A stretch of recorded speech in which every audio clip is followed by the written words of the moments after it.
Hey everyone, what is going on? It is K2 Investing here.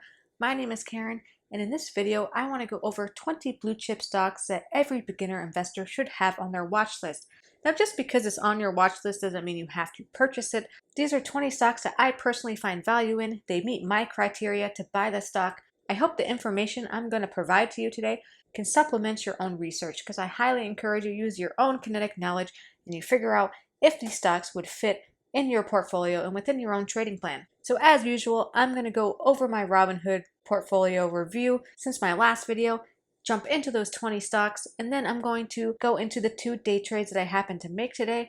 Because this video might be slightly longer, I'm going to go ahead and put timestamps down below so you can skip throughout the video. So going into my Robinhood portfolio, sitting at $23,667.13, $4,000 of which is in cash holdings, up about $231 on the day. On the week, up $142.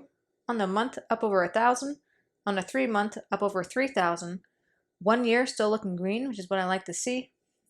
And overall, only down 1.46%. My portfolio, as you can see, is still moving, is still in after hours. So jumping into the blue chip portion of this video. So there's no official criteria of what makes a company a blue chip company. But one thing is for sure, it is no surprise that some of the most wealthiest and successful investors have a lot of blue chips within their own portfolio. So some of the factors that make a company considered to be a blue chip stock is it has established a record of stable earnings over decades. We're not talking about days or weeks or months or years. We're talking legit decades. It also usually has a rock solid balance sheet, meaning that its profits to expense ratio, its cash holdings are all way above the normal competitor companies. And usually these companies are very large and they're considered to be the top within their sector. So if you're a consumer good or a technology or a real estate, you're usually in that top tier within that sector. And they're also known to pay out decent dividends on a consistent basis and consecutively increase those dividends. So again, no surprise that the successful have a lot of blue chips.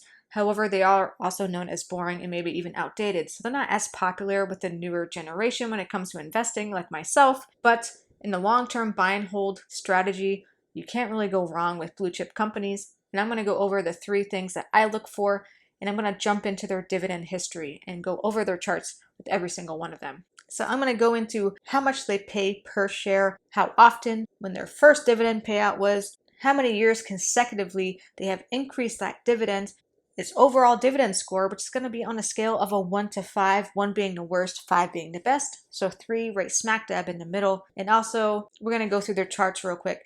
But a lot of these companies are very big name companies, so I'm not going to go too in detail of what the company entails because a lot of them we already know. And because there's so many to go through, I don't want to waste your time with that. But a few of them are a little less known, so I will go in more detail with those. Also, I'm going to start with the list on the lowest volatility and the lowest dividend yield, working up to the highest volatility to the highest dividend yield. Those 2 things usually correlate. So the more stable the stock is, usually the lower the dividend yield, and the more volatile the stock is, the higher the dividend yield. So that's how this list is going to be put into order. First on the list we have is Visa. Again, big company, we know credit cards, bank cards through Visa. It's a payment company, currently trading at $199. Has a dividend yield of 0.58. They pay roughly 30 cents per share on a quarterly basis. First ever dividend payout back in 2008, and have consecutively increased their dividend over the last 11 years. Therefore, they have an overall rating of a 4. And going across the charts, I see green, green, green. Great growth overall, so this is definitely one to consider. Next on the list, we have Apple. Again, don't need to go into the description. We all know what Apple is with the technology with iPhones and computers. Currently trading at $458. I do own 1 share of this, and you can see just that 1 share, I'm up 53%. Its dividend yield of 0.68. Apple pays out about 82 cents per share on a quarterly basis and paid out its first dividend back in 1990. It has consecutively increased its dividend over the last 7 years and has an overall dividend rating of a 3. Going across the charts, I mean, you guys can just see with my own position, but nothing but exceptional growth for this particular company. Next on the list, we have Nike. Again, we all know Nike sports apparel and equipment. Currently trading at $105.95. has a dividend yield of 0.9. Nike pays out roughly 24 cents per share on a quarterly basis, paid out its first dividend back in 1984, and has consecutively increased this dividend over the last 2 years. I could not find an overall rating for this company, but if I were to give you my own personal opinion, I would say Nike would fit in the 3 category, maybe even a 2, only because its consecutive increase has only been 2 years, but still, looking across the charts, nothing but consecutive growth. For the most part, definitely some ups and downs. We can get some good swing trades on there, but because of its overall growth, I would consider it more of a 3 than a 2, but that's still something to have in the back of your mind. Next, we have Microsoft. Currently own 1 share of Microsoft, up over 32% with my 1 position. We all know Microsoft is another tech company, computer software, all that fun stuff, and it has a dividend yield of 0.95. Pays out roughly 51 cents per share on a quarterly basis, paid out its first dividend in 2003, and has consecutively increased its dividend over the last 14 years. Across the charts, very good, very green, exceptional growth, just like Apple. So again, another one to put in your mind as a potential for a long-term buy and hold. Next is United Health. United Health currently trading at $320.51. A little more detail on this. It engages in the provision of healthcare coverage software and data services. Dividend yield of 1.39. Pays out roughly $1.25 quarterly and paid out its first dividend back in 1990 and has consecutively increased its dividend over the last 10 years. Going across the charts, again looking very green, really good growth. So another one, add to that list. Next we have Walmart. We all know what Walmart is, consumer goods. Get all your stuff in a one-stop shop. Currently trading at $136.90. Dividend yield of 1.61. Walmart pays out roughly 54 cents per share on a quarterly basis, and it paid its first dividend back in 1973. It has consecutively paid out for the last 6 years. Going across the charts, green, green, green. Decent consecutive growth. Another one to consider.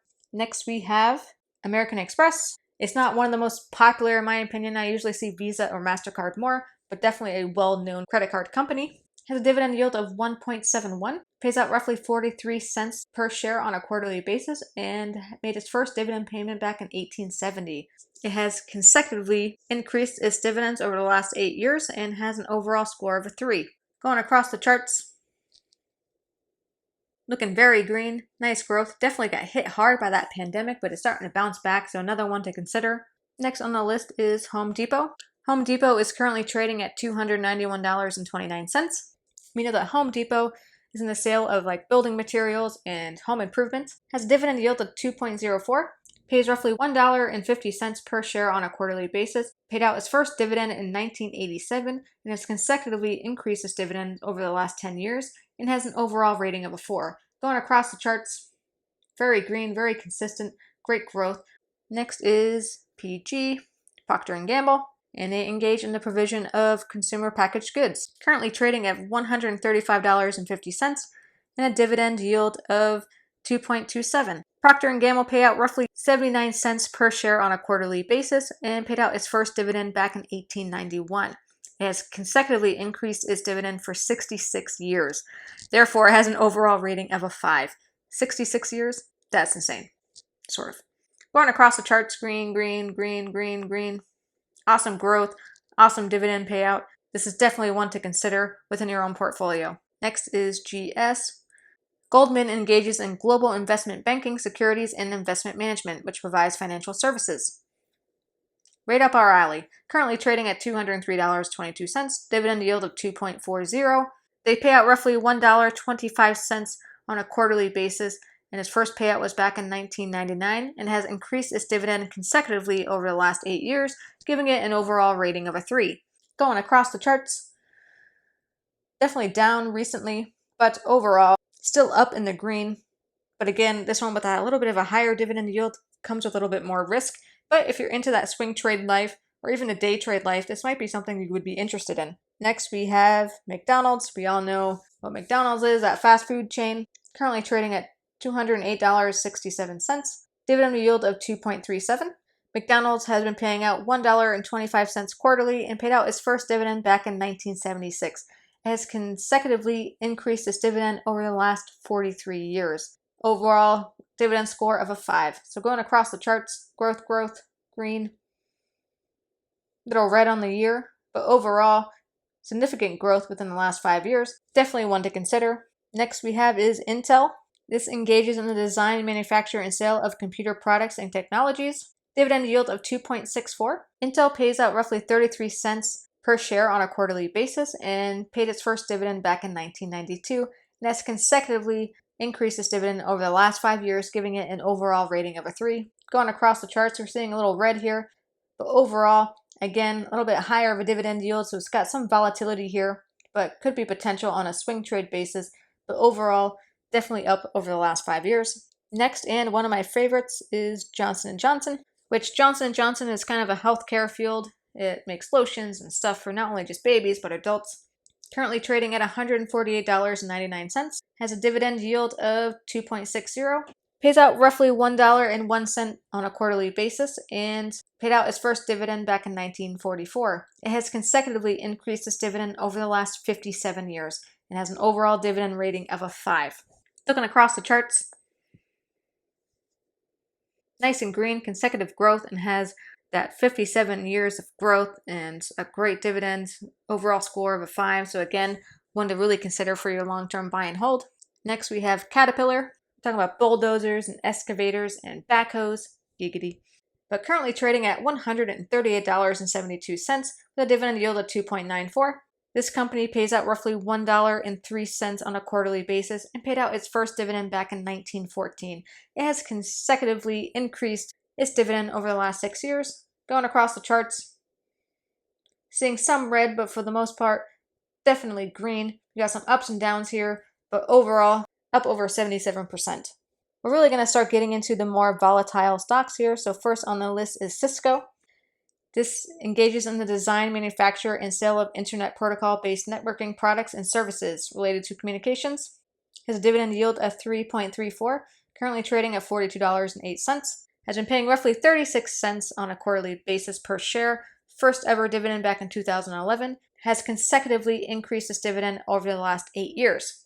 Going across the charts, very red, but overall, I think it was hit pretty hard by that pandemic, so it's trying to bounce back. But overall, you can see some great growth, some ups and downs, but again, a little more volatile. Next on the list, we got Coca-Cola. We all know what Coca-Cola is, beverages. Currently trading at $48.27 with a dividend yield of 3.34. Coca-Cola pays out roughly 41 cents per share on a quarterly basis, paid out its first dividend back in 1893. Has consecutively increased its dividends over the last 57 years, giving it an overall dividend rating of a 5. Looking across the charts, a little red on the week, but for the most part, very green. And you can see it was definitely hit by that pandemic, but overall has shown great growth and has a fantastic dividend rating, so definitely one to consider. Next is JP Morgan Chase. This is a financial holding company, currently trading at $99.60 with a dividend yield of 3.52. Pays out roughly 90 cents per share on a quarterly basis, paid out its first dividend back in 1827, and has consecutively increased its dividend over the last 9 years.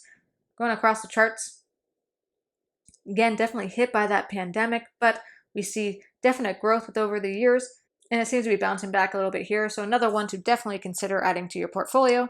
Next on the list, we get AbbVie, biopharmaceutical company, currently trading at $96.35 with a dividend yield of 4.85. AbbVie pays out roughly $1.18 per share on a quarterly basis. It made its first dividend payment back in 2013 and has consecutively increased that payment for the last 6 years. Has an overall rating of a 3. Going across the charts, seeing a little bit of red, but for the most part, definitely seeing some growth. It seems like it has some big spikes and some pretty big pullbacks, but again, there's some volatility with this stock, but has great dividend potential. Next, we got Verizon. Another one, don't have to go too much in detail about. We all know the telecommunications of Verizon. Currently trading at $58.78. Has a dividend yield of 4.18. Verizon pays out roughly 61 cents per share on a quarterly basis and paid out its first dividend back in 1984 and has consecutively grown its dividend payout in the last 15 years. Has an overall rating of a 4. Looking across the charts, definitely seeing a lot of green, a lot of ups and downs. This is definitely one you can maybe potentially use as a swing trade option, but overall, Definitely has seen growth over the last 5 years. And last but not least, we have Chevron. So Chevron engages in the provision and administrative financial management and technology support for energy and chemical operations. Currently trading at $90.66. Dividend yield of 5.49. It pays out roughly $1.29 per share on a quarterly basis. Made its first payment back in 1912 and has consecutively increased its dividend over the last 19 years. Overall rating score of a 4. Going across the charts, seeing some red here along the way, but definitely some up and downs. Again, higher dividend yield, a little bit higher volatility, but I think overall you can't really go wrong with potentially buying into some Chevron for the long-term buy and hold. So guys, those are 20 blue chip dividend stocks that I see a lot of value in. As the stocks went on, they got a little more volatile, so you definitely have to put that into consideration when looking at stocks. But again, as always, do that research and make sure it fits your trading strategy and your trading plan. But going into the day trading for today, for those of you who don't know, I'm going to eventually become more of an active day trader, but I need that 25K. So I do practice on the Webull paper trading app to learn entries and exits to make better profits within the market. Today I did day trade within Webull paper trading where I made over $1,000, but I also put that strategy into real world using that $4,000, and I'm going to show you exactly how much money I made today. So you can see down here those 2 day trades I made with TQQQ, and we're going to go into my history so you can see exactly what I bought and when I sold. So today being the 17th, I actually made a mistake on Friday. I bought into TQQ and I forgot to sell it. I forgot to put a limit order because I was at work, but I was able to fix that over the weekend and it did execute today in the morning. So it didn't count as a day trade. So that very first sell does not count because I technically bought and sold on 2 different days. You can see me doing my usual averaging up. I buy in, and as the stock goes up and shows signs of confirmation of a reversal, I add more to my position and then I sell. I did that twice today. I buy. I canceled some sells, and then I realized I had extra money that I didn't use, so I bought one more time, and then I sold again. Each time averaging a little over $10, which is my current goal, is to make $10 per day trade. So that very first sell that I made over the weekend, when I accidentally held over the weekend, was roughly $25. So overall, making roughly $45 just today.